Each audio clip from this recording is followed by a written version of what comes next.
Well, Penn State is officially making a move, and it felt, based on how things were going over the last 3 weeks, well, really the last 2 weeks. And if you want to get even deeper into that, the performance on Saturday was one that you just can't overlook. I actually went back and blitzed it, watched the tape just ever so slightly.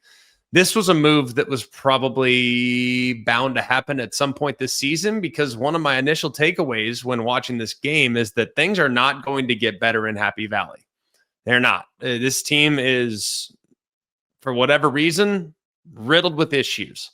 Even though it has so much returning productivity, even though it had so much positivity after last year's breakthrough season to the semifinal, this game was snake bit, and this team was snake bit from the very beginning. James Franklin is officially out after being there for a very long time, compiling a significant win-loss record. The problem is the performances against AP top fives, the performances against AP top tens, plus knowing the financial commitment that the university made to not just him, but his staff. And in player retention this season, the financial commitment overall was too significant to ever consider a scenario in which this team would start the season 3-3 with back-to-back 20-point losses or 20-point favorites resulting in losses. It's the worst two losses occurred by an FBS favorite this season, were both had by Penn State. So it was problematic from the very beginning. But if you look at the commitment that this program has made, they now owe James Franklin $56 million in the buyout. His staff salary pool is exorbitant as well. Jim Knowles, remember, they hired him from Ohio State last offseason. He's now owed $6.2 million. Andy Kotelnicki's owed just south of $4 million.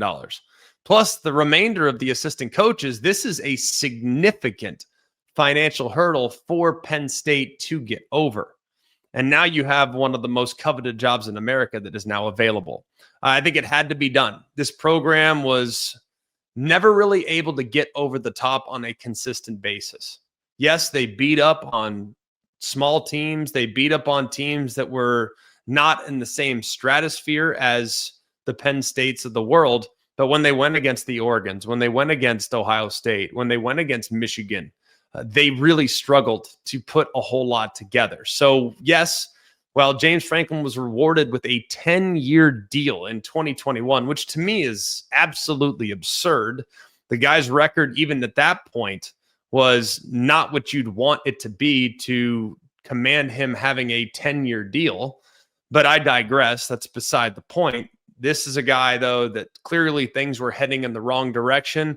And instead of allowing it to fester, Penn State decides to make an abrupt move. This is enormous. And the trickle down will be significant, because Penn State is one of those jobs that people would leave a really good situation in an effort to go to Penn State. This is a place where you can win a national championship. This is a place with tremendous financial resources. They are obviously in a very fertile part of the country from a personnel standpoint. A lot of great players coming out of the great state of Pennsylvania. So this will have a tremendous trickle down throughout the college football world. There was buzz in talking to some of my Penn State folks over the last couple of days. There was buzz that it would be trending in this direction, but none would have assumed it would come after the loss to Northwestern, because none assumed that they would actually lose at home to Northwestern. So what had to be done was done. James Franklin is out, and now Penn State becomes by far the most desirable opportunity on the open market for a possible head coach move. So we'll keep an eye on this. We will continue to update you with all the information that we have. We have really good inside sources at Penn State, so we will keep you posted as best we can with what's going to happen and where this coaching search will go. But my goodness, man, to rip off an $80 million Band-Aid, it's got to be a tough one to stomach there in Happy Valley.